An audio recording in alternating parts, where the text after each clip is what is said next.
Hi, welcome to today's Igniva Insights video with me, Will Jones.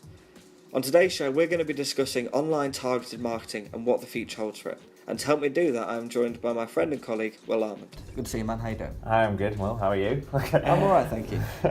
So, Will, online targeted advertising is something that people will have heard a lot about. There's been a lot of talk about it. I've seen the headlines. But can you just quickly sort of tell us what that is? Well, essentially, there's a few different kind of types of it. You've got search advertising or you've got display advertising. But essentially, if you go on Facebook and you like a number of pages, then you might be shown adverts around those interests by advertisers, and they'll be able to target you as someone who might be interested in their product. Search targeted advertising works because you've searched something into Google, and as well as what we call the organic results for your search, you'll get paid for results which will appear just above those.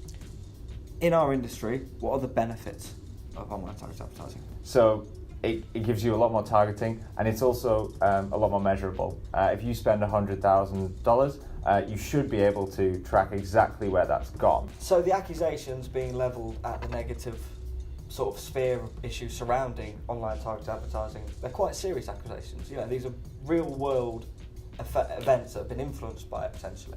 So I would say there's kind of two criticisms. There is the criticism that brands are perceived not to be operating by the highest ethical standards, and that advertisers don't want to be associated with platforms that do that.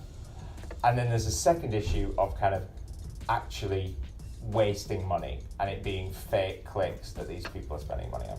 The controversies that have recently been in and around the world of targeted advertising, can you just sort of let us in on what a few of those stories were? Well, one particular one which gained quite a bit of notoriety and has come sort of back into the news lately was JP Morgan stopped advertising on YouTube because they were concerned about their adverts appearing before, after, during videos that either supported terrorism or were sort of concerned with terrorism, and they felt that might be damaging to their brand. So they've actually come up with their own algorithm that they plug into YouTube's API and make sure that none of their content will appear alongside anything that they consider could be damaging to their brand. Do you think that's something we're going to see a lot more marketing firms begin to do?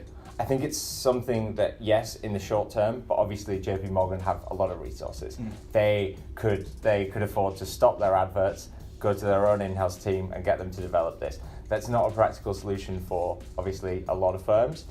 We might see agencies try and do it. We might see companies come in, develop these algorithms, and sell them as this is safe. This will allow your advertising to be safe. I think we're also going to see YouTube and Google and Facebook put a lot of effort into that as well, because obviously if advertisers begin to see this as a problem, then exactly. So from your perspective, what does the future hold for targeted marketing?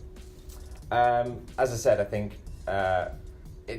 the future is still reasonably bright. There are other alternatives out there in digital marketing, like influencer marketing, which is becoming increasingly popular, which doesn't have some of these problems, but also isn't as effective in other ways. I think ultimately, we'll see brands being more conscious that they can't just give their money to Facebook or Google and expect results. We'll see a rise possibly in the use of agencies like ourselves to kind of mediate that transaction and make sure that brands end up in front of the people that they want to be, that they're not being ripped off by bots, and that they're not appearing alongside content which could damage their brand in the long run. So overall, you think despite the controversies that have surrounded it, targeted marketing can flourish given the right environment? Yes, I think so.